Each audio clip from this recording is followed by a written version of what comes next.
예수님이 변화산에 올라가셨어요. 베드로, 야고보, 요한을 데리고 변화산에 가셔서 변형됐어요. 변화산에서 예수님 모습이 변형이 되었고, 그리고 나서 그곳에서 모세와 엘리야를 만나서 대화를 나눴고, 그것을 본 그 베드로와 요한이 너무 좋아하는 거예요. 야, 예수님과 함께 베드로도 모세도 있고 엘리야도 있고 예수님이 변형된 그 모습을 보니까 너무나 좋으니까 예수님께 말하는 거예요. 예수님, 우리가 이곳에 초막셋을 지어서 이곳에서 함께 사는 것이 어떻겠습니까? 라고 말을 했어요. 그런데 그때 구름 속에서 소리가 나면서 이는 내 사랑하는 아들이요 내 기뻐하는 자다. 그리고 너희는 그 말을 들으라. 그런 내용이 13절까지 기록되어 있어요. 그래서 변화산에서 이제 내려왔어요. 내려와서 14절에서부터 있었던 내용이에요. 우리가 성화 라파엘의 그림을 보면 그 라파엘의 성화를 보면 거기에 위에 그림은 예수님이 변형된 모습을 모세와 엘리야가 있는 그림을 그렸고 밑에 그림에는 바로 이제 제자들이 귀신을 쫓아내지 못하고 있는 그 상황을 그리는 거예요. 그래서 마가복음에는 두 가지를 기록하고 있어요. 하나는 예수님이 변화산에서 변형된 모습. 그리고 14절에서 29절까지는 이제 귀신 들린 아이를 쫓아내는 과정을 기록하고 있다. 오늘 이제 예수님께서 변화산에서 내려오셨는데 어떤 것을 받는가? 오늘 14절, 15절 봅니다. 시작. 저희가 이에 제자들에게 와서 보니 큰 무리가 둘렀고 서기관들이 더불어 변론하더니 온 무리가 예수를 보고 심히 놀라며 달려와 문안했다 그랬어요. 이 말씀은 예수님께서 변화산에서 베드로와 야고보와 요한과 함께 변화산에서 내려오셨는데 그때 그 산 아래는 누가 있었는가? 그러니까 12제자 중에서 베드로, 요한, 야고보를 뺀 9제자들이 그곳에 있었어요. 그곳에 있었는데 그들을 가운데 둘러싸고서 서기관과 제자들이 변론하는 것을 보았어요. 분쟁하는 것을 봤어요. 그래서 예수님이 오셔서 그것을 보고 무엇 때문에 그러느냐 그렇게 물었던 거예요. 16절에 보니까 예수께서 물으시되 너희가 무엇을 저에게 변론하느냐 그렇게 물었어요. 그래서 물으니까 그 중에 하나가 대답하기를 17절로 19절을 봅니다. 무리 중에 하나가 대답하되 선생님 벙어리 귀신 들린 내 아들을 선생님께 데려왔나이다. 귀신이 어디서든지 저를 잡으면 거꾸러져 거품을 흘리며 이를 갈며 그리고 파리하여 가는지라 내가 선생님 제자들에게 내어 쫓아달라 하였으나 저희가 능히 하지 못하이더이다 그랬어요. 그러니까 변론하는 내용이 뭐냐? 서기관과 이 변론했다라는 것은 다퉜다 그 말이에요. 무엇 때문에 다퉜느냐?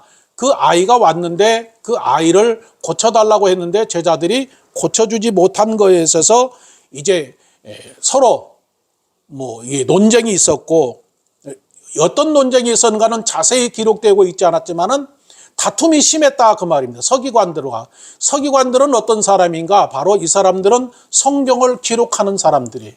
그러니까 성경에 능통한 사람들이란 말이에요. 그런데 제자들은 성경에 능통한 사람들이 아니다 그 말이에요. 그러니까 그 귀신 들린 아이를 둔 아버지가 지금 제자들이 예수님이 계신 줄 알고 왔는데 예수님은 계시지 않고 제자들이 있기 때문에 제자들에게도 그런 능력이 있을 줄 알고 고쳐달라고 그러는데 고치지 못하니까 그것 때문에 서기관들과 이 제자들이 논쟁을 벌이고 있었다 그 말이에요. 그래서 그 귀신 들린 아이가 데려왔는데 이제 그 모인 사람들이 있는 것을 보고 예수님께서 그들을 향해서 책망을 하신 말씀을 했는데 그것이 19절입니다. 뭐라고 기록하고 있습니까? 대답하여 가라사대 믿음이 없는 세대여 내가 얼마나 너희와 함께 있으며 얼마나 너희를 참으리요 그를 내게로 데려오라 하시매 그랬어요. 예수님께서 귀신 들린 아이를 데리고 온 그 아버지가 이제 그 예수님이 계신 줄 알고 왔는데 계시지 않고 제자들에게 귀신을 쫓아달라고 말하는데 쫓아내지 못하니까 그 모든 내용을 들은 예수님께서 누구를 책망했느냐?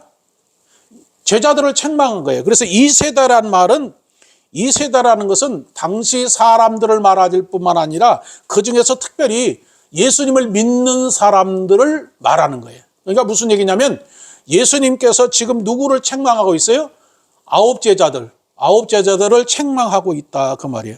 예수님이 뭐 어떻게 책망해요? 얼마나 너희를 참으리요 그랬어요. 얼마나 믿음이 없는 세대야라고 하면서 얼마나 너희를 참으리요 라고 말했는데, 이것은 무엇을 말하는가?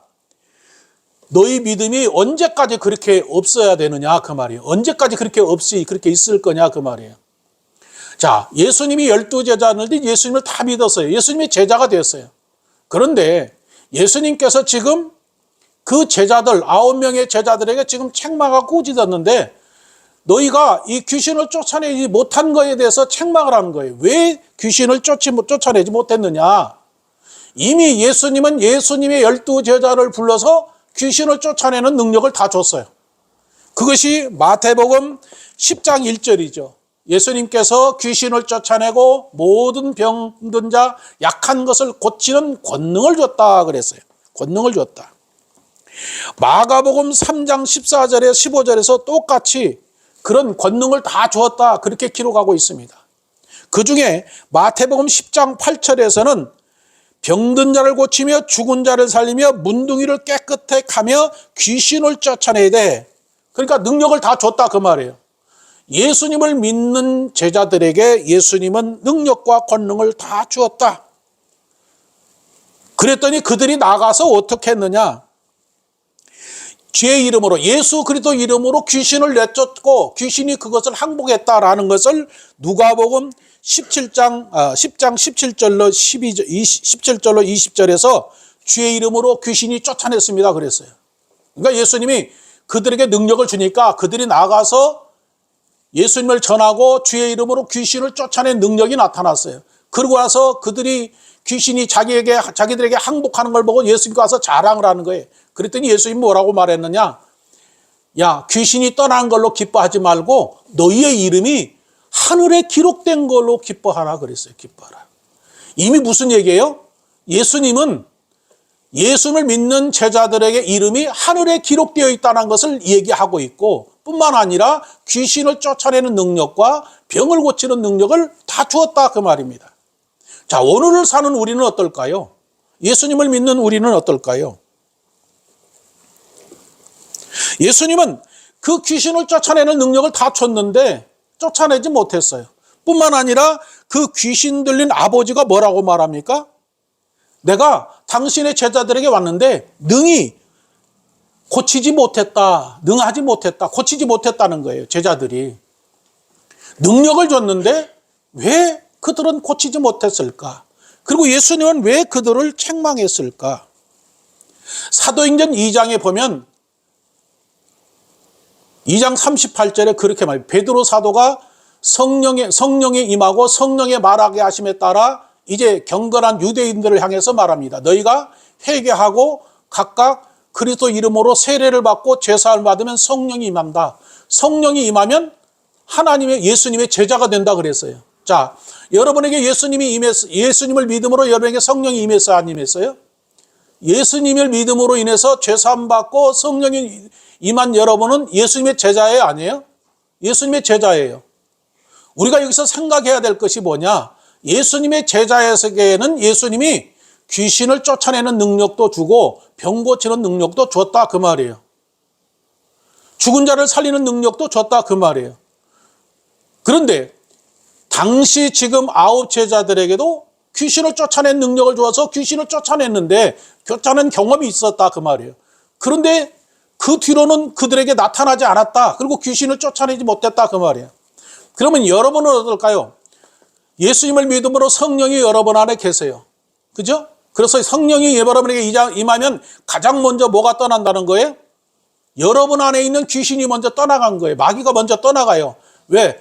예수님이 들어옴으로 인해서 빛이신 예수님이 들어오니까 마귀가 떠나가고 예수님이 여러분 안에 계시기 때문에 마귀가 여러분 안에 떠나갔다 그 말이에요. 떠나갔다는 얘기는 여러분에게도 그런 능력을 예수님이 줬다 그 얘기예요. 왜? 예수님이 내 안에 계시기 때문에. 그러니까 예수님을 믿으면 내가 하나님의 자녀가 되는 것이 서서히 된 게 아니라 예수님을 믿는 순간에 진실로 믿으면 내 안에 있던 마귀가 떠나가고, 그리고 예수님이 내 안에 계시기 때문에 나는 하나님의 자녀가 되고 하나님의 아들이 되고, 그리고 성령이 내 안에 계시다 그 말이에요. 그러면 가장 먼저 여러분에게 마귀가 떠나가고 이제 여러분은 하나님의 자녀가 되었다 그 말이에요. 믿으십니까? 제자들에게 지금 똑같이 하는 얘기가 그거예요. 너희가 나를 믿음으로 너희는 내 제자가 되었고, 그리고 귀신을 쫓아냈지 않았느냐? 그런데 너는 왜 지금 이 벙어리 귀신 들린 이 아이를 쫓아내지 못했느냐? 그러면서 책망하는 게 왜 너희 믿음이 없느냐? 그 말이에요. 책망한 거예요. 뿐만 아니라 그 아버지도 뭐라고 말해요? 제자들에게 쫓아달라고 했는데 능히 고치지 못했다. 그렇게 말을 했다는 것은 지금 무엇이 문제인가? 제자들에게 문제가 있다 그 말이에요. 제자들이 왜 그럴까? 그것은 믿음이 없었다 그 말이에요. 예수님과 함께 있었는데, 분명히 예수님을 믿는 제자들이었는데 예수님은 그들을 책망하시기를 믿음이 없다 그 말이에요. 그럼 우리가 여기서 되돌아볼 게 봐요 뭘까? 나는 진실로 예수님을 믿는가? 여러분이 우리가 가장 먼저 확인해야 될 것은 그거예요. 진짜 나는 예수님을 믿는가? 어떤 예수님을 믿는가? 내 죄를 위해서 십자가에서 보배로운 피로 흘리시고 그 피로 내 죄를 용서해 주신 예수님. 그 예수님을 믿음으로 나는 죄사함 받고 하나님의 자녀가 되었다. 그런 확신이 여러분에게 있어야 된다 그 말이에요. 그런 확신을 가지고 있어야 돼요. 내가 어느 곳에 있든지 어느 곳에 가든지 나는 하나님의 아들이다. 하나님의 자녀다. 그렇기 때문에 하나님이 나와 함께 하신다. 내가 불 속에 있을지라도, 그 어느 곳에 있을지라도 나는 혼자가 아니라 하나님이 나와 함께 하신다는 확신을 가져야 되는 거예요.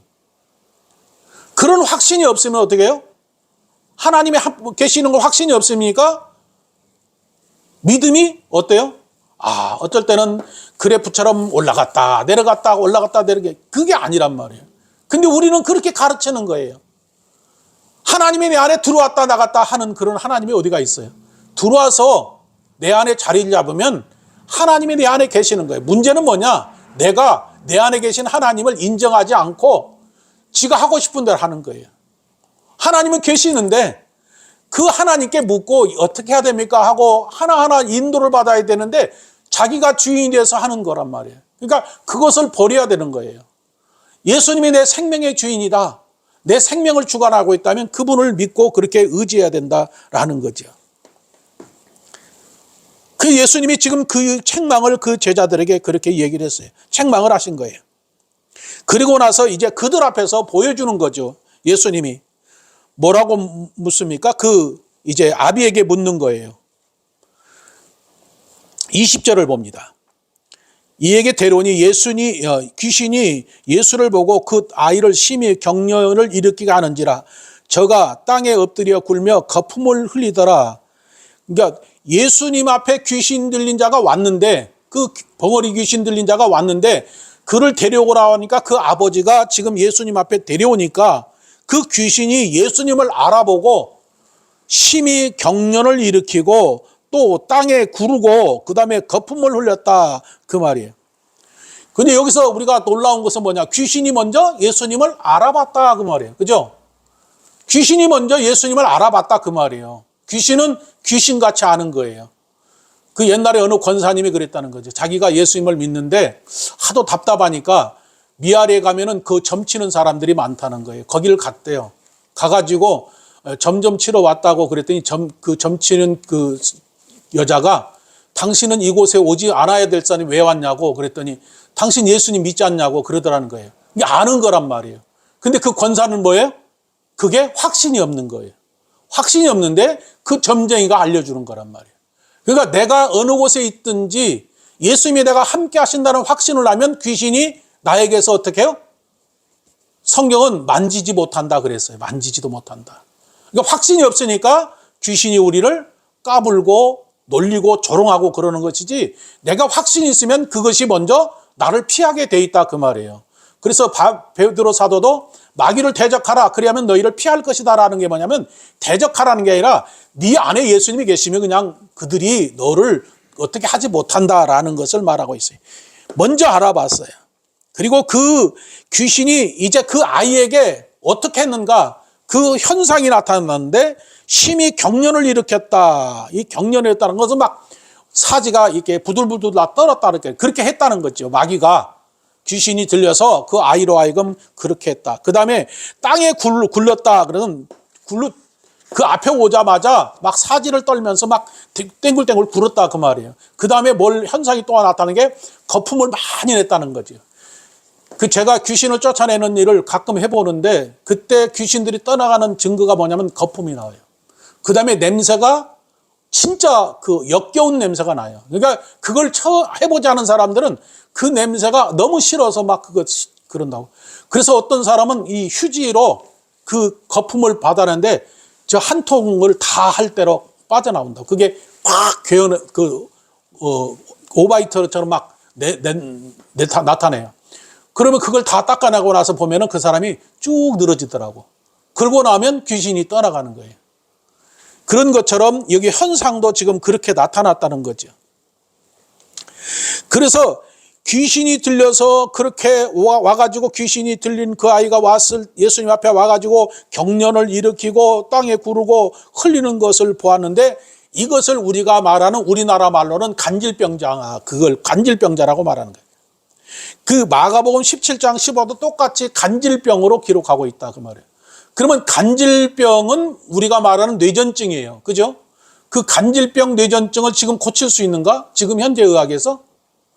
지금 못 고칩니다. 다만 뭘 하는 거예요? 신경을 발작하지 않도록 신경제를 줘서 안정제를 줘서 그걸 하는 거지 치료하는 것은 아니에요. 그러니까 안정제를 줘서 그 사람으로 하여금 더 이상 그런 발작 증세를 나타내지 않게 하는 것이지 그 사람이 그 약을 끊으면 또 어떻게 해요? 그 증상이 나타난다. 그러면 당시에는 어떻을까? 당시에는 이건 고칠 수 없는 그런 병이라. 왜 그러냐면 귀신이 하는 일인데 고칠 수 없다라는 거죠. 그런데 예수님은 그 간질병, 뇌전증을 대해서 바로 벙어리 귀신이다 그랬어요. 벙어리 귀신. 벙어리 귀신이라고 그러는데 우리가 말하면은 귀신은 뭐가 귀신이 됐다고 그랬어요? 하나님께서 하늘에서 먼저 창조를 했는데 하나님의 영의 세계를 창조했다고 그랬어요. 그래서 천사들을 창조하고 천사장들을 창조했어요. 그런데 천사장 루시엘이 하나님의 말씀에 하나님보다 더 높고자 해서 그 하나님이 그를 내쫓았는데 그때 내려온 것이 용이요 옛뱀이요. 요한계시록 12장 9절에 용이요 옛뱀이요 마귀요 사탄이라고 그랬어요. 그 다음에 그 사자들이라고 그랬는데 그 사자가 영으로 기록되어 있는데 귀신이다 그 말이에요. 그러니까 귀신은 누구냐? 바로 용이요 옛뱀이요 마귀 사탄의 졸개들이 바로 그 귀신이다 그 말이에요. 그런데 이것이 다 뭐예요? 전부 다 영을 가진 존재다 그 말이에요.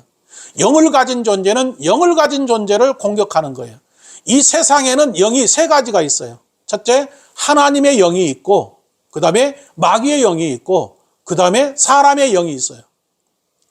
그래서 하나님의 영은 천사들이 하나님의 지시를 받고 마귀의 영은 귀신들이 그 지시를 받는데 그 영들이 다 누구를 통해서 역사하는가? 마귀가 우리 사람에게 오면은 우리를 통해서 그 마귀 역사를 하는 거예요. 그러니까 나쁜 짓을 하는 것은 마귀 영이 와서 우리로 하여금 온갖 나쁜 짓을 하고 사람을 유혹해서 죽이는 일을 하는 게 마귀고 하나님의 하나님의 영은 우리로 하여금 사람을 죽이는 것이 아니라 살리고 좋은 일을 하는 것이 바로 하나님의 영으로서 우리를 그렇게 지배하는 거예요. 근데 지금 이 마귀가 벙어리 들리게 했다 그 말이에요. 벙어리 들리게 해서 뭘 했느냐? 말을 못하게 했다 그 말이에요. 그러면 우리가 여기서 한번 생각해 볼 거 있어요. 이 아이는 지금 벙어리 귀신 들렸는데 이 아이가 어릴 때부터 그랬다는 거죠. 그러면 우리가 생각해야 될 것은 사람이 태어날 때 장애로 태어났어요. 그죠?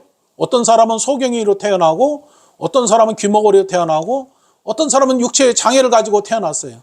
그러면 장애를 가지고 태어난 사람들은 왜 그럴까요? 왜 장애를 가지고 태어났을까요? 거기에 대해서 요한복음 9장 1절로 3절에 제자들이 예수님께 묻는 거예요. 어느 날 소경을 보고 나서 예수님, 저 사람이 소경으로 태어난 것이 네 죄 때문입니까? 저 아버지 죄 때문에 그렇습니까? 아니면 저 사람이 지은 죄 때문에 그렇습니까? 그랬더니 예수님이 하신 말씀이 하나님의 하시는 일을 그에게서 나타내려고 그렇게 했다, 그렇게 얘기해요. 그게 무슨 얘기냐면 예수님이 왜 이렇게 하신 이유가 있어요. 저희가 죄를 지어서 저렇게 소경이 되었다, 또 다리에 장애를 가지고 태어났다라고 하면은 어떻게 살까요, 사람들이? 그 사람들 볼 때마다 저 사람 죄 져서 저렇게 돼서 이렇게 정죄할 거 아니에요. 그죠? 그런데 예수님께서 이렇게 말씀하신 이유는 실제로 예수님이 오셔서 장애자들을 고쳤잖아요. 소경을 고쳐주고 또 안진뱅이를 고쳐주고 이런 것을 통해서 뭐라는 거예요? 하나님이 하시고자 하는 일을 나타내 보여주셨다. 그것은 뭐냐면 그것을 통해서 하나님께 영광을 돌리게 했다, 그 말이에요. 그렇게 예수님께 하신 것은 뭐냐? 장애를 가지고 태어난 자들을 성경에서 전체적으로 보면 죄 때문에 그렇게 된 거예요. 사람이 죄를 지으니까 죄 때문에 저주를 받아서 질병이 생기고 장애가 생기고 그리고 죽음에 온 거란 말이에요. 그런데 예수님이 오신 것은 그런 문제를 해결해 주시기 위해서 오셨다라는 것을 말씀하고 있다, 그 말입니다. 중요한 것은 그러니까 우리가 장애를 가지고 태어난 사람들이 저 사람 누구 죄 때문에 저렇게 됐다 이렇게 정죄해서는 안 된다라는 거예요. 다만 그를 통해서 뭐라는 거예요? 하나님의 영광을 나타내기 위해서 하나님께서 그 일을 하시기 위해서 하신 일이다. 그래서 예수님이 오신 것도 그 일 때문이라는 것을 말하고 있다, 그 말이에요. 그래서 20절에 예수님께서 그 귀신들 아이를 데려오라 하니까 심히 격려를 일으켰는데 그것을 보신 예수님이 21절에 묻는 거지요. 뭐라고 물었습니까? 21절을 봅니다. 예수께서 그 아비에게 물으시되 언제부터 이렇게 되었느냐 하시니 가로되 어릴 때부터라고 그렇게 대답을 했어요. 어릴 때부터 그랬다, 그 말이에요. 어릴 때부터라고 하면 언제부터라는 것을 말하고 있을까? 성경은 정확하게 그것은 갓 태어날 때부터 그렇게 기록됐다라는 거죠. 그게 무슨 얘기냐면 태어날 때부터 그런 장애를, 그런 귀신이 들려서 왔다. 그래서 그렇게 지금 귀신이 들려서 벙어리가 되었다, 그 얘기예요. 그러면 왜 여기서 이렇게 태어날 때부터 마귀가 들려서 마귀에 의해서 벙어리가 되었는가? 왜 이것을 이렇게 기록하고 있는가? 우리가 예수님을 믿기 전에는 누구의 자녀였어요? 마귀의 자녀예요. 지금 이 얘기하고 싶은 거예요. 무슨 얘기냐면 하나님을 믿지 않는 사람들, 하나님을 떠난 모든 사람들은 누구에게서 났어요? 마귀에게서 났어요. 그래서 사람이 태어나면 반드시 다시 태어나야 될 것, 거듭 태어나야 된다라는 게 뭐냐면 엄마 뱃속에서 태어난 사람은 반드시 위로부터 오신 예수님 성령을 통해서 새롭게 새로운 사람으로 태어나는데 그 사람이 새로운 피조물이다, 그 말이에요. 그 사람은 어떤 존재인가? 하나님께서 흙으로 지은 아담과 다른 존재예요. 무슨 얘기냐면 신학자들이 지금 얘기할 때 뭘 얘기하는가? 아담이 죽은, 죄 때문에 죽었는데 예수님이 오시고 성령이 오셔서 우리를 거듭나게 했는데 아담이 죽었던 아담을 회복시키는 그것으로 새롭게 태어났다라고 말하는데 성경은 그걸 말하는 게 아니에요. 예수님이 요한복음 3장에서 물과 성령으로 거듭나야 된다라는 것은 물은 예수님을 말하고 말씀을 말하는 거예요. 성령으로 거듭나야 된다는 건 죄사함을 받은 사람에게 성령이 임하는 거란 말이에요. 그러니까 위로부터 오신 하나님이신 예수님과 성령을 통해서 거듭난 사람이 새로운 피조물이라는 거예요. 그래서 고린도후서 5장 17절에서 바울이 그것을 깨닫고 뭐라고 말합니까? 보라, 예수 그리스도 안에 있는 모든 사람들은 새로운 피조물이라는 거예요. 이것은 그 어떤 것도 할 수 없는 진짜 새 것으로 새롭게 창조된 사람을 말하는 거예요. 이 새롭게 창조된 사람이 바로 저와 여러분이, 할렐루야, 그것을 믿어야 되는 거예요. 나는 진짜 위로부터 오신 하나님 예수님으로서 새롭게 창조된 사람이다. 그 확신을 가져야 되는 거죠. 예수님이 지금 이렇게 얘기한 것은 이 아이가 어릴 때부터 마귀가 그렇게 있어서 그렇게 벙어리 되고 말을 못하게 하는 그런 사람으로 고통 가운데 있게 했다. 그래서 요한복음 8장 44절에서도 너희는 너희 아비 마귀에서 났다라는 것을 말하는 거예요. 예수님을 믿지 않는 자들은 그렇게 말하는 거예요. 이제 귀신이 어떻게 했는가? 22절을 봅니다. 귀신이 저를 죽이려고 물과 불에 자주 던졌나이다. 그러나 무엇을 할 수 있거든 우리를 불쌍히 여기사 도와주소서 그랬어요.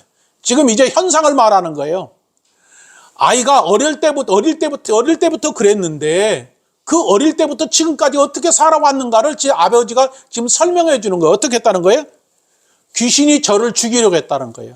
그러니까 여기서 우리가 항상 깨달아야 될 것은 마귀 사탄은 우리를 죽이려 한다는 걸 우리가 명심해야 돼요. 마귀 사탄은 어떻게 우리를 죽이는가? 첫째, 유혹을 하는 거예요. 돈으로 유혹하든지 뭘로 유혹하든지 유혹을 해서 죄를 짓게 하고 죄로 인해서 죽게 하는 거란 말이에요. 이게 예수님이 오신 것은 뭐예요? 죄로 인해서 죽게 된 그들을 죄를 사해주고 살리는 거예요. 그 다음에 죄를 지어도 살릴 수 있도록 예수님이 그 일을 하신다 그 말이에요. 그러니까 마귀와 예수님과 차이는 뭐예요? 마귀는 우리를 죽이려 하는 거고 예수님은 우리를 죽은 자를 살리려 이 땅에 오셨다라는 것을 말하는 거예요. 그래서 이 아이를 죽이려고 어떻게 했어요? 죽이려고 불과 물에 자주 던졌다 그랬어요. 불, 물. 왜 두 가지를 얘기했을까요? 간질병자들이 대부분 길거리에서 가다가 그렇게 막 경련이 이렇게 지금은 그런 거 못 보는데 예전에 어렸을 때 제가 보면은 그 간질하는 사람 길거리 가다가 갑자기 쓰러져가지고 막 떨고 이 거품을 내고 그러는데 왜 여기서 불과 물에 자주 던졌다고 했을까요? 우리가 보면서 생각을 해야 돼요. 왜 불과 물에 자주 던졌다고 했을까? 불은 뭐랍니까? 불은 태우는 것을 말하는 거죠. 태워요. 그죠? 그러니까 불은 태우는 것을 말하는데 불은 또 놀라운 능력을 말하는 거예요. 마귀가 그런 놀라운 능력으로 어떻게 해요? 우리를 죽이려 한다 그 말이에요. 근데 마귀는 우리를 죽여요, 못 죽여요? 절대로 못 죽입니다. 죽일 수가 없다 그 말이에요. 그것을 어디에서 볼 수 있습니까? 우리가 다니엘서 보면은 다니엘의 세 친구가 있어요. 그죠? 다니엘의 세 친구 사드락, 메삭, 아벳느고가 극률이 타는 큰 풀무불에 던져놨는데 그곳에 풀무불에서 그들이 죽었어요, 안 죽었어요? 다 죽지 않았다는 거예요. 그 얘기는 뭐냐면은 마귀는 어떻게든 우리를 불로 태워 죽이려고 한다라는 거예요. 그러면 우리는 불에 타지 않아야 되는 거예요. 그죠? 그러니까 화장하는 게 맞냐 안 맞나? 나는 그거 반대를 합니다. 철저히 반대예요. 왜? 아니 마귀가 불로 태워 죽이려고 하는데 왜 우리가 불로 태워서 죽여야 됩니까? 그 몸이라도. 저는 반대예요. 뭐 어떤 분들은 모르겠지만 나는 그래요. 아, 불로 사람을 태워서 죽이는 건 화장하는 것은 나는 그건 아니다. 그런 생각을 늘 하고 있습니다. 불로 태워 주겠다. 그 다음에 죽이려고 했다. 근데 물에 던졌다라는 것은 물은 뭘 말합니까? 물은 심판을 말하는 거예요. 물도. 그러니까 물은 뭘 말해요? 물은 심판을 말하는데 어떤 심판입니까? 생명의 물을 가지고 생명의 죽음에 이르는 그런 심판을 하는 것을 말하는 거예요. 그래서 22절에 귀신이 저를 죽이려고 물과 불에 자주 던졌다. 그러나 할 수 있을 것이 무슨 말이냐 그랬는데 제 아버지가 그렇게 얘기를 했는데 이 귀신이 지금 결과적으로 귀신은 어떻게 한다는 거예요? 그 귀신 들린 아들을 통해서 불과 물에 던져서 귀신이 그 아들을 죽이려고 했다 그 말이에요. 죽이려고 했는데 결과적으로 죽이지 못했다 그 말이에요. 죽이지 못했다. 왜 죽이지 못한가? 절대로 사탄은 우리를 못 죽인다 그 말이에요. 그래서 사탄은 우리를 죽이려 했지만 도둑질해서 죽이려고 했지만 우리를 죽음에 이르게 않는다. 어떻게? 예수님이 우리를 이 땅에 오신 것도 우리를 그 죄에서 우리를 구원하시기 위해서 오셨기 때문에 마귀는 우리를 죽이려 하지만은 그 생명을 주관하신 분은 누구예요? 예수님이란 말이에요. 그러니까 여기서 생명은 뭘 말하느냐? 육체의 생명을 말하는 게 아니에요. 육체의 생명이 아니라 하나님의 영, 생명을 내 진짜 생명, 목숨이 아니라 진짜 생명은 누가 주관하고 있는 거예요? 하나님이 주관하고 있다 그 말이에요. 욥기서에 보면 욥이 어떻습니까? 그 마귀가 와서 얘기하는 거죠. 아니 욥이 까닭없이 하나님을 경외하고 섬기겠습니까? 하나님 그 소유를 치셔서 그러니까 하루아침에 자녀들을 다 쳤어요. 재산을 다 뺏어갔어요. 두 번째 다시 와서 그래도 이제 욥이 하나님을 욕하지 않으니까 다시 와서 묻습니다.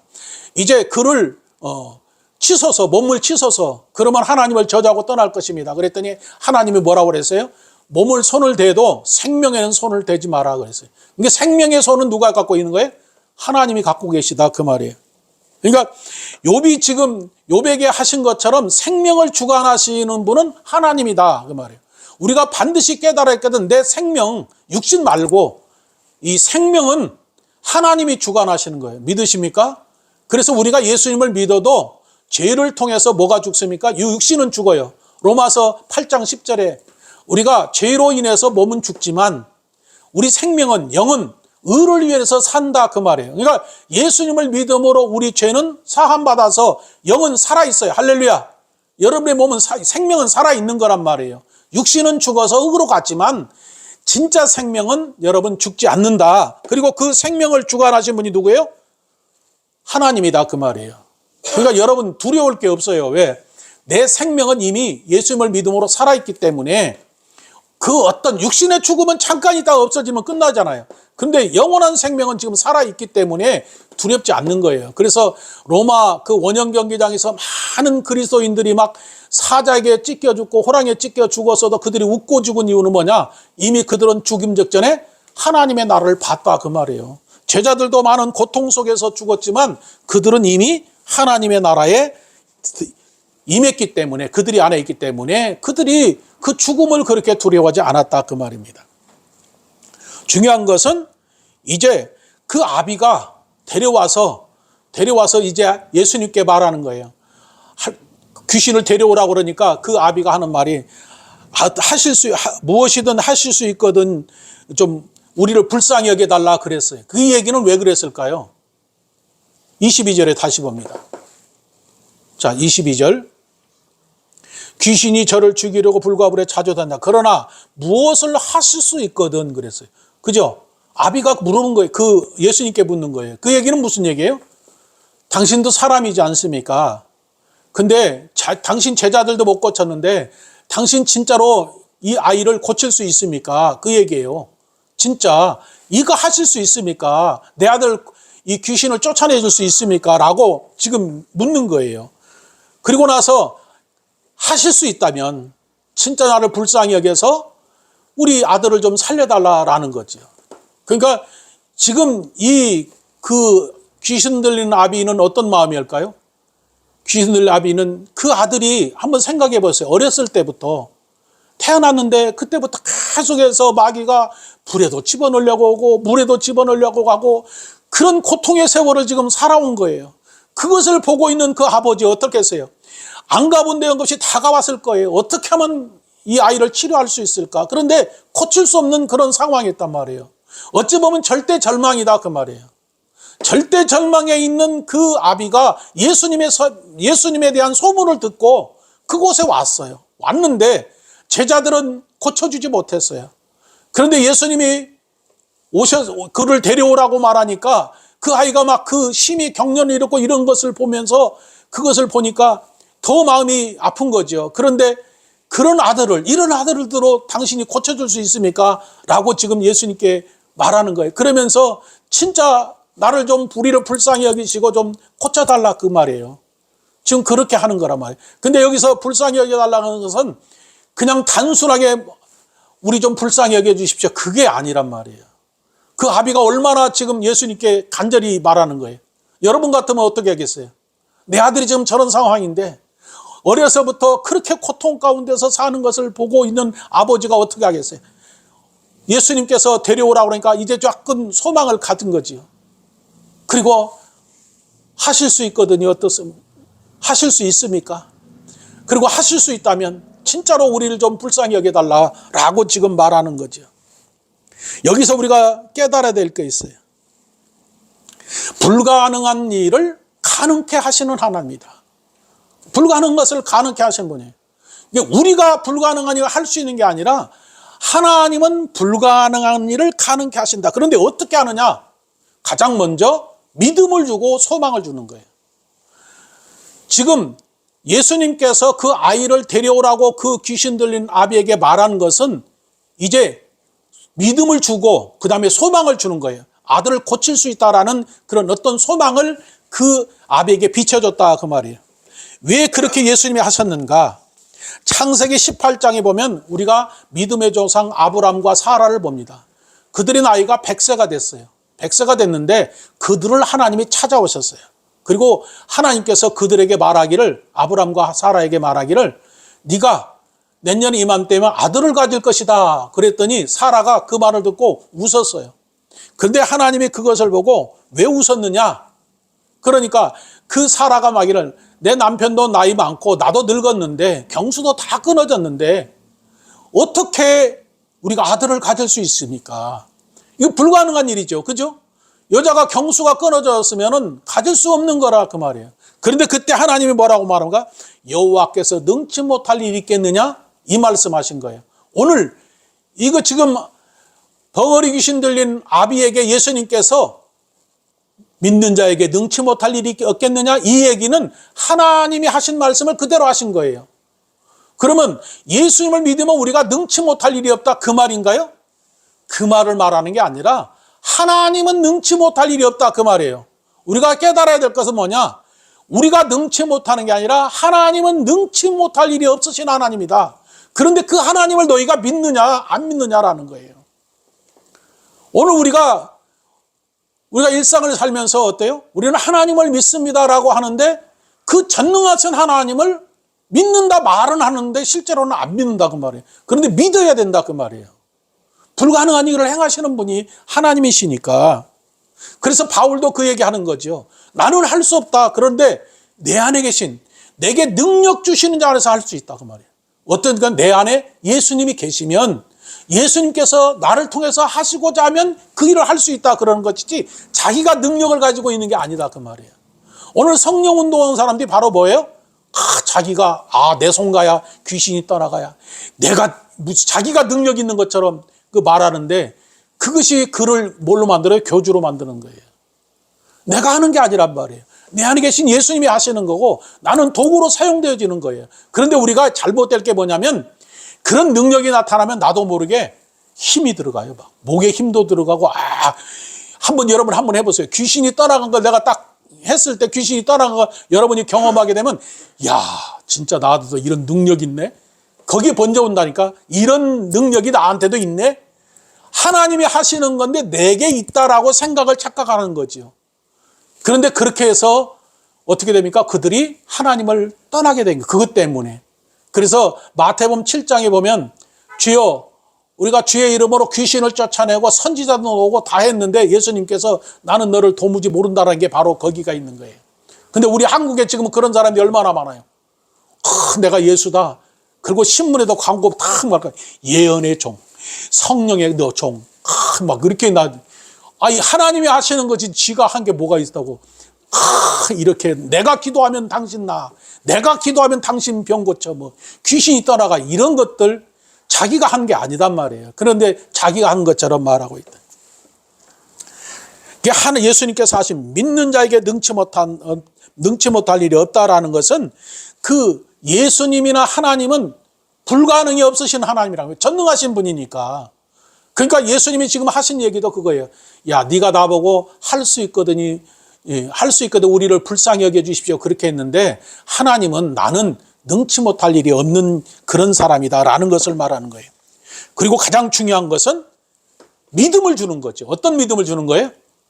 예수님이 나는 불가능이 없는 예수님을 말하는 거예요. 그러니까 이 아비에게 지금 그 얘기를 했을 때 아비가 예수님의 말씀을 듣고 어떤 것이 생겼어요? 믿음이 생긴 거예요, 사실은.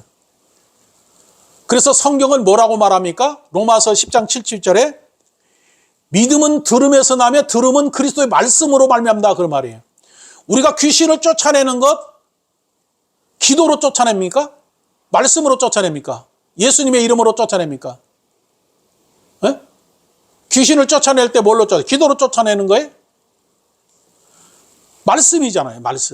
말씀으로 쫓아내는 말씀이 곧 능력이기 때문에 말씀이 곧 능력이고 말씀을 믿음으로 믿음이 생기는 거야. 할렐루야. 그래서 여러분이 말씀을 자꾸 들어야 되는 게 바로 뭐냐면 들은 걸로 끝난 게 아니라 마음에서 그걸 믿어야 되는 거예요. 어느 목사님이 그러더라고. 1년에 성경 일독을 하고 성경을 많이 봐야 된다. 그런데 그거 소용이 없다 그 말이에요. 왜? 안 믿어지면 소용이 없다. 한 구절의 말씀이라도 그 말씀을 내 마음에 받아들여서 그 말씀이 내 것이 되어야 그 역사가 나타나는 것이지 많이 한다고 소용이 없다 그 말이에요. 그러니까 여러분은 어떻게 돼요? 하나님의 말씀을 마음에 받으면 그 말씀의 능력이 나타나는 거예요. 할렐루야. 그래서 말씀을 믿는 거다 그 말이에요. 그리고 그 말씀을 믿어야 되는 것, 예수님께서 오신 것에 대해서 바울 사도는 갈라디아서 3장 22절에 이렇게 기록하고 있습니다. 그러므로 성경의 모든 것을 죄 아래 가두었으니 이는 예수 그리스도를 믿음으로 말미암아 약속을 믿는 자들에게 주려 함이라 그랬어요. 뭘 주려고? 말씀을 믿는 자에게 믿음을 주기 위하다. 예수님이 말씀을 주시는 것은 그 말씀을 듣고 믿으라. 그 믿음을 주기 위해서 그렇다는 거죠. 그 믿음에 가지고 있을 때 그 믿음이 능력이 나타나는 것이지, 말씀을 믿는 믿음의 능력이 나타나는 것이지 기도를 해서 그 능력이 나타나는 게 아니다라는 것을 말하고 있습니다. 뿐만 아니라 24절에 예수님께서 뭐라고 그랬는가? 곧 그 아이 아비가 소리를 지으며 가로되 내가 믿나이다. 나의 믿음 넘는 것을 도와주소서 그랬어요. 소리를 지르며, 어찌 보면 이것은 우리가 보면 탄식하는 거죠. 예수님이 지금 저 능치 못할 일 없으실 예수님이란 것을 얘기를 했는데 자기는 지금 예수님을 믿는 믿음이 없기 때문에 어찌 보면 탄식을 지르면서 나의 믿음 없는 것을 도와주소서라고 했을 수 있다 그 말이에요. 그래서 믿음이 없다라는 것은 나는 진짜 믿음이 없습니다. 그러니까 그 믿음을 예수님께서 나에게 주어야 된다 그 말이에요. 우리는 믿음을 내가 가지려고 하는 건데 우리가 믿음을 갖는 게 맞습니까? 주셔야 됩니까? 갖는 게 아니란 말이에요. 믿음은 하나님이 나에게 주시는 거예요. 어떻게? 하나님이 나를 찾아오셔서 하나님이 어떤 분인가를 알게 하고 믿음을 주시려고 믿는 거예요. 그러니까 내가 믿음을 갖는다는 것은 언제든지 내가 믿음을 가진 것은 예수님을 놓을 수 있어요. 왜 놓을 수 있습니까? 지 마음에 들면 갖고 있고 안 들면 버리는 거기 때문에. 그런데 하나님이 주신 믿음은 하나님이 나에게 찾아오셔서 주신 믿음이기 때문에 버릴 수가 없다 그 말이에요. 그래서 지금 이 아버지는 그 예수님께 내 믿음 없는 것을 도와주셔서 그랬어요. 간절히. 그리고 믿음 없는 것을 도와달라고 하니까 예수님께서 이제 뭐라고 말합니까? 25절로 27절을 봅니다. 예수께서 물 위에 달려 모이는 것을 보시고 더러운 귀신을 꾸짖어 가라사대 벙어리 되게 하는 귀신아 내가 네게 명하노니 그에게서 나오고 다시는 들어가지 말라. 그렇게 하시면서 귀신이 소리지며 아이로 격려를 일으켜 나갔다 그랬어요. 여기서 25절에서 27절에 가장 중요한 것이 바로 뭘까? 세 가지예요. 아이에게서 귀신이 나가니까 아이가 죽은 것 같이 되었다라는 거 하나. 하나는 이 간지라는 귀신이 벙어리 되고 귀머거리가 된 이 귀신이 역사했다. 그 얘기 안 하고. 그런 다음에 예수님이 귀신을 쫓아낸 이후에 다시 또 뭐라고 말했어요? 다시는 들어오지 마라 그랬어요. 이게 아주 중요한 겁니다. 무슨 얘기냐면 예수님께서 이걸 통해서 우리에게 주시고자 하는 게 바로 뭘 얘기하고 싶냐면 귀신아 떠나가라 해서 귀신이 떠나갔어요. 그 다음에 놔두면 다시 귀신이 들어온다 그 말이에요. 그러니까 귀신을 쫓아냈으면 다시는 들어오지 못하게 선포해 줘야 된다 그 말이에요.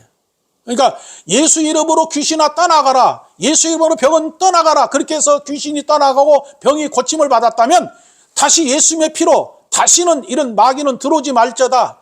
이런 병은 들어오지 말자다. 다시는 들어오지 못하게 명령을 하고 내쫓아야 된다 그 말이에요. 그런데 우리는 대부분이 뭘 하느냐? 귀신을 쫓아내고 병만 고치는 것으로 끝나고 나서 다시는 들어오지 말자다. 이 말을 안 한다 그 말이에요. 근데 우리는 깨달아야 될 게 뭐예요? 다시는 들어오지 말아라. 그렇게 해야 된다 그 말이에요. 그런데 놀라운 것은 여기서 벙어리 귀신 또 귀머거리 귀신 이 귀신이 바로 뭐냐? 왜 귀신이 되었는가? 왜 더러운 귀신이라고 그랬는데 이 더러운 귀신이라는 것은 불결하고 이런 게 아니라 악하고 나쁜 것을 말하는 거죠. 그런데 왜 여기서 영어로 기록했냐면은 이 마귀 사탄이 되기 전에 루시퍼가 어떻게 됐어요? 하나님의 창조한 영이었어요. 그러니까 하나님의 창조한 영이기 때문에 깨끗하고 거룩했다 그 말이에요.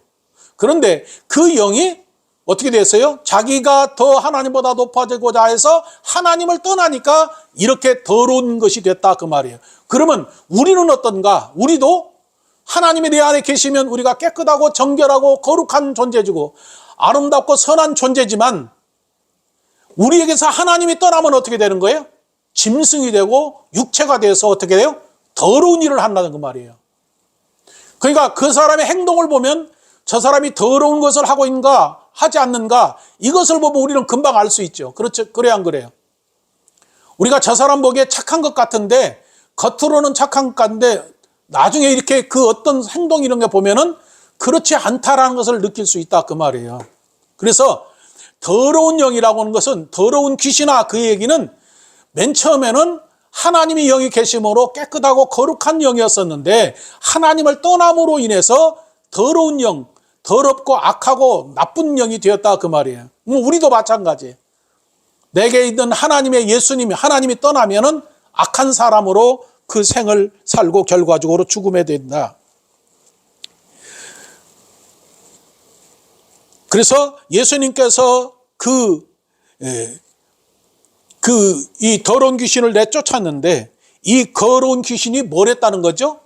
벙어리 되게 했다는 거죠. 벙어리 되게 했다. 왜 벙어리가 되게 했을까요? 에? 벙어리는 듣지도 못하고 말도 못하고 그죠? 두 가지예요. 듣지도 못하고 말도 못하고 왜 듣지 못하고 말도 못하게 했을까? 예수님은 누가복음 8장 씨 뿌리는 비유에서 마귀가 하는 일을 이렇게 기록했어요. 길가에 있다는 것은 말씀을 들은 자니 이에 마귀가 와서 그들로 믿어 구원을 얻지 못하게 하려고 그 말씀을 마음에서 뺏어갔다 그랬어요. 그러니까 마귀는 어떻게 하든지 사람으로 하여금 하나님 말씀을 듣지 못하게 하고 믿지 못하게 하고 그 마음에서 그 말씀을 받지 못하도록 뺏어가게 한 이유는 구원받지 못하게 하는 거란 말이에요. 그러면 지금 이 예수님께서 벙어리게 되게 하고 귀머거리가 되게 한 것은 뭐냐? 듣지도 못하게 하고 말도 못하게 했다 하는 그런 마귀가 그렇게 역사했다 그 말이에요. 그 얘기는 뭐냐? 영적으로 보면 하나님 말씀을 듣지도 못하게 하고 또 마음에 받지도 못하게 하고 그리고 그 하나님 말씀을 전하지 못하게 하는 그런 벙어리가 되게 했다 그 말이에요. 그러니까 우리가 하나님 말씀을 듣고 보고 믿어서 하나님의 자녀가 되는데 마귀는 어찌하든지 그렇게 하지 못하게 하고 있다 그 말이에요. 그래서 지금 예수님께서 그 벙어리 귀신이나 더러운 귀신이나 이렇게 말한 이유는 뭐냐면 결과적으로 이 귀신은 하나님 말씀을 듣지 못하게 하고 보지 못하게 하고 믿지 못하게 하기 위함이다. 그런데 예수님께서 그것을 내쫓았어요. 쫓았는데 왜 그렇게 쫓았는가? 마가복음 앞에 1절로 9절을 봅니다. 또 저희에게 이르시되 내가 진실로 너희에게 이르노니 여기 섰는 사람 중에 죽기 전에 하나님의 나라가 권능으로 임하는 것을 볼 자도 있느니라 그랬어요. 지금 그 얘기 하시고 그 연결편에서 지금 그 역사가 나타났단 말이에요. 누구를? 말을 못하고 벙어리 귀신 되게 하고 또 귀머거리가 되게 한 이 귀신을 쫓아내서 하나님의 자녀가 되는 권능을 그곳에서 보여줬다. 하나님의 나라가 임한 것을 보여줬다라는 것을 말하는 거예요. 이것은 뭐냐? 앞에서 얘기하신 것을 실제로 그 역사가 생활 속에서 사람들의 삶 속에서 그 귀신 들린 아이, 간지라는 그 아이를 통해서 그 역사가 하나님이 나타내서 그 역사를 나타내 보여주셔서 진실로 앞에서 말씀을 이루셨다라는 것을 말하고 있다라는 거죠. 이제 중요한 것은 28절입니다. 28절 봅니다. 시작. 집에 들어가매 제자들이 종용이 묻자오되 우리는 어찌하여 능히 귀신을 쫓아내지 못하였나이까 그렇게 물었어요. 그랬더니 예수님이 29절에 이르시되 기도 외에는 다른 것으로 이런 유가 나갈 수 없느니라 하시니라 그랬어요. 자, 이 말씀을 보면은 어떨까요? 기도 외에는 다른 것으로는 이 귀신이 떠나가지 않는다 이렇게 해석할 수 있어요. 그렇죠? 그래요 안 그래요? 예수님이 그렇게 얘기를 했으니까 그런데 기도는 우리가 귀신을 쫓아내는 것이 기도입니까? 귀신은 하나님의 말씀을 선포하고 예수님을 선포할 때 귀신이 떠나가는 거예요. 그러면 기도는 뭐예요? 기도는 두 가지가 있어요. 기도는 첫째, 내 형편을 아뢰는 것, 하나님께 묻는 것. 내 형편이 어떤가? 하나님 어떻게 해야 되겠습니까? 라고 묻는 것이, 이것이 프로스케라는 기도라는 거예요. 또 하나의 기도는 뭐냐? 하나님의 뜻을 이루고 하나님의 목적을 이루고 하나님이 원하는 것을 이루는 것이 기도라, 그 말이에요. 그러면 예수님께서 지금 이렇게 말하는 그 기도는 어떤 것을 말하는 거예요? 하나님 내 형편을 아뢰는, 똑같이 내용이 다 들어와 있어요. 어때요? 지금 아이의 아버지가 자기 형편을 얘기한 거잖아요. 내 아들이 지금 귀신 들려서 이렇게 됐습니다. 형편을 얘기한 거란 말이에요. 그런데 그 형편을 가지고 얘기한 것으로 기적을 일으킨 게 아니라 예수님은 하나님의 뜻을 이루기 위해서 그 일을 했다, 그 말이에요. 무슨 얘기냐? 예수님이 이 땅에 오신 것은 이런 귀신을 쫓아내주고 병든 자를 고쳐주고 그들에게 생명을 주어서 하나님의 자녀가 되게 한 것이 하나님의 뜻이다, 그 말이에요. 그러면 제자들이 물었을 때 예수님께서 이렇게 말씀하신 것은 뭐냐? 너희가 지금 해야 될 게 바로 뭔지 아느냐? 하나님의 뜻을 이루어서 기도를 해라, 그 얘기예요. 하나님의 뜻을 이루고 하나님의 목적을 이루어서 기도를 해라. 그래서 그 일을 해라, 그런 뜻이지, 귀신이 들린 사람은 기도로 해서 내쫓아라, 이런 게 아니다, 그 말이에요. 귀신은 뭐예요? 하나님의 말씀과 예수님의 이름으로 선포해서 내쫓는 것이고, 그 다음에 그 일들을 하나님의 뜻을 이루기 위해서 그것을 놓고 기도해야 된다라는 걸 말하는 것이지, 그 기도가 병든 자를 고치고 막 그러는 게 말하는 게 아니라는 거죠. 결과적으로 그것은 하나님의 뜻을 이루는 것이다 라는 거죠. 전체적으로 우리는 한 사람을 봤어요. 그 사람은 어린아이가 있는데 어린아이가 어렸을 때부터 귀신 들려서 고통받는 것을 봤어요. 어렸을 때부터 그 마귀가 죽이려고 불에도 던지고 물에도 던지고, 그리고 그 사람들 앞에서 심한 경련을 일으키고 거품을 내고 그런 막 몸을 떨면서 그런 걸 봤을 때 그 부모의 마음은 미루 말할 수가 없을 거죠. 그런데 그 사람을 어떻게 치료할 수 있을까? 이 세상에는 없다, 그 말이에요. 그런데 그 사람이 예수님에 대한 소문을 듣고 예수님께 찾아가서 예수님께 자기의 모든 형편과 사정을 다 말하고 자기 아들의 어떤 상태에서 살고 있는가를 다 말하고, 그리고 그 예수님으로부터 믿음을 갖게 하고, 믿음을 갖는 그 믿음을 가질 뿐만 아니라 소망을 주게 해서 그 아들을 고치는 놀라운 능력이 예수님에 의해서 나타났다, 그 말이에요. 그러면 오늘 사는 우리는 어떨까요? 오늘도 예수님은 동일하게 우리를 찾아오시고 계시다. 할렐루야. 그 예수님이 나와 함께 하신다는 사실을 믿고 믿음으로 사는 여러분 되시기를 주의 이름으로 축원합니다. 기도드립니다.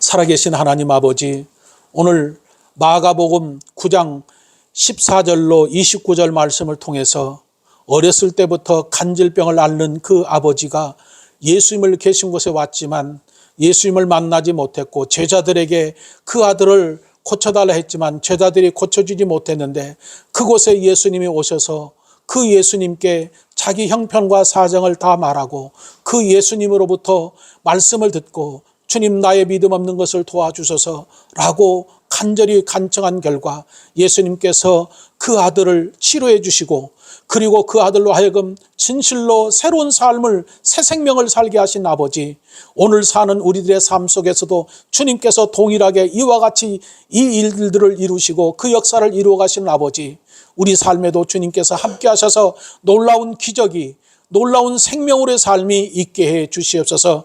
예수의 이름으로 기도옵나이다. 아멘. 이 시간 머리에 손을 얹으시기 바랍니다.